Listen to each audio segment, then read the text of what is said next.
seorang A'rabi, Badui, dengan kepolosannya, dengan keterbatasan akal dan pengetahuannya, mengatakan, aku nggak pernah tertipu dalam urusan ini, nggak pernah mendapatkan kerugian atau ini. Ketika dia ditanya bagaimana mungkin itu, kata dia, aku tidak pernah lakukan sesuatu kecuali aku musyawarah dulu dengan para sahabatku, sehingga tahu segala sesuatu itu dari segala sudut dan sisinya. Kata Imam Ibnu Khuwaizmindad rahimahullah, bahkan pemerintah pun wajib bermusyawarah dengan para ulama untuk dilihat mana yang maslahatnya besar, itu yang diambil sebagai keputusan, mana yang mafsadahnya lebih banyak untuk dihindari, dan perkara-perkara yang muskil, yang rumit dan sulit bagi mereka dipecahkan bersama dengan musyawarah pada para ulama. Demikian pula orang-orang yang menjadi tokoh atau orang penting di masyarakatnya, bermusyawarah untuk memakmurkan negerinya, bermusyawarah untuk mendapatkan kemaslahatan dan kebaikan dalam urusan hidup mereka. Makanya dikatakan ma nadima man istasyar, tidak akan menyesal orang yang telah bermusyawarah dengan yang lain, terutama yang uqala, yang hukama, berilmu, bijak, arif, santun, berpengalaman.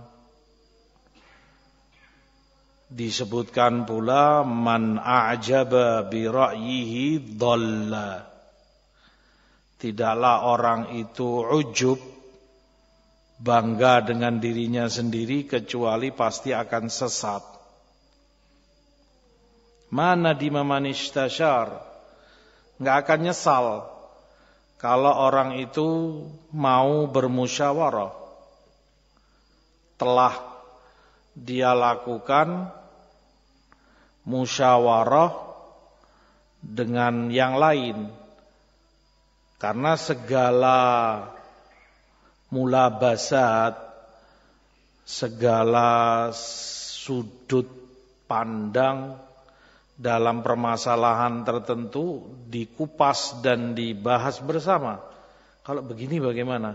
Oh jangan, nanti kalau ini begini, lebih baiknya begitu, tapi nanti dampaknya seperti ini, bagaimana supaya terhindar, ini bagaimana. Dan itu gak mungkin bisa kamu pecahkan sendiri. Dengan musyawarah yang lain punya pendapat, dia tunjukkan sudut pandang yang tersamarkan bagimu, akan dia sampaikan padamu perkara yang itu luput dalam penilaianmu. Segalanya dibahas bersama, dicari mana kemaslahatan yang paling besar, mana mafsadah untuk dihindari, maka gak akan nyesal. Tidak akan menyesal. Beda orang yang tidak mau musyawarah, jalan sendiri. Giliran nanti kepentok dengan sesuatu yang tidak dia perhitungkan sebelumnya, karena dia sendiri jalan, atau tidak mau bermusyawarah dengan orang yang berilmu, yang paham agama, yang pengalaman, ternyata terbentur dengan sesuatu. Aduh, sekarang ini apa ini? Ketabrak sesuatu yang tidak dia duga-duga sebelumnya, ternyata itu terjadi. Seandainya anak nggak ambil keputusan ini, seandainya kemarin aku berbuat begini, seandainya kemarin seperti ini, nyesel. Karena tidak ada dalam perhitungan dia, tidak ada dalam benak dan pikirannya kalau itu akan terjadi. Dia sendirian. Tidak akan itu terjadi kalau dengan musyawarah. Segala sudut permasalahan akan dibahas. Segala sisinya akan dimusyawarahkan. Selain daripada itu, tidak ada yang akan mencela dan menyalahkan kamu. Karena itu hasil bersama dimusyawarahkan. Lain kalau kamu jalan sendiri, ternyata kamu kesandung, ternyata kamu terpeleset, jatuh dalam suatu kesalahan dan kejelekan, kamu akan dicela dan dituding macam-macam. Kamu, gara-gara kamu, karena kamu begini, karena kamu mau nyalahkan siapa? Dirimu sendiri. Kalau itu musyawarah nggak mungkin ada yang nyalahkan, itu semua. Itu kesepakatan bersama.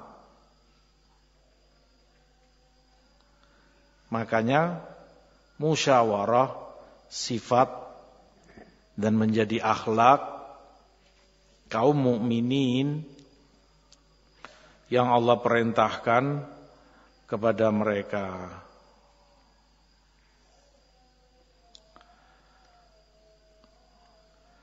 Kata Imam Rabi'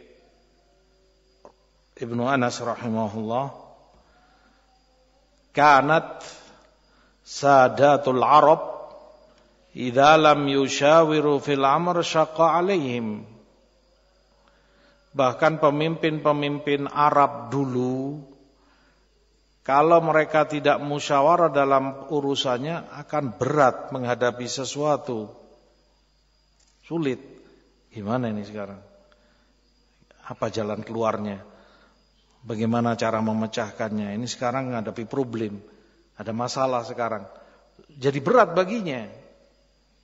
Karena dari awal tidak dia selesaikan dengan musyawarah dengan orang-orang yang berilmu dan mengerti.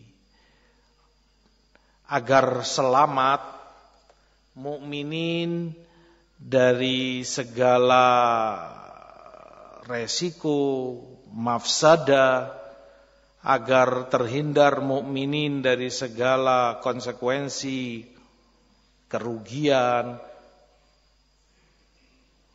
maka Allah mensyariatkan kepada mereka